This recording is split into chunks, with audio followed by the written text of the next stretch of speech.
लाल ही ठोड़े सुगना बड़िया चढ़ी बोलई बड़िया चढ़ी बोलई सुगना देखिया जी की बखरी कवन रंग छाजनी सुगना देखिया जनक जी के बखरी कवने छाजन सुन मडियई कजमुना करी बखरी कठवा के वड़ी लगी कठवा के वड़ी रे उन करे धन फट ही लुगरी या आसू ढूंढई आसू ढूंढई लाल ही ठोड़े कसु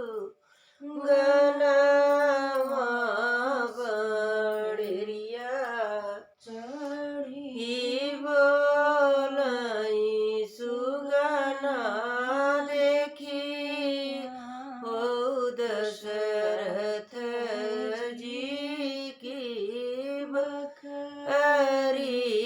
कवन रंग छाजनी कवने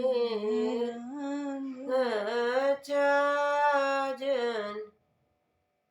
नवई कजमुना करी बखरी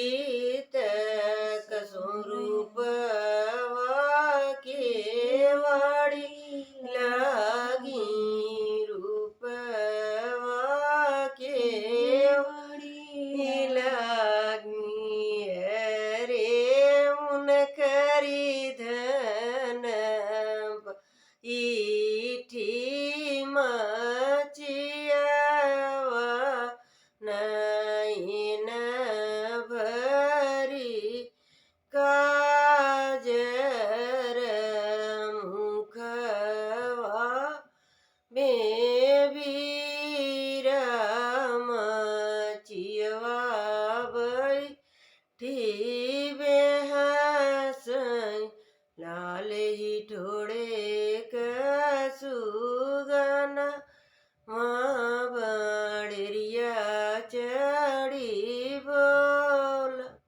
दुअर से उठले जनक जीत झपटी महलग दान भूसावा भरउबै तोहरी को खीजवनी को खीदिया बई दिया से दमाद बई घर आंगन सुना भई दुअर से उठे राजा दशरथ झपटी झपटी महल धन सोना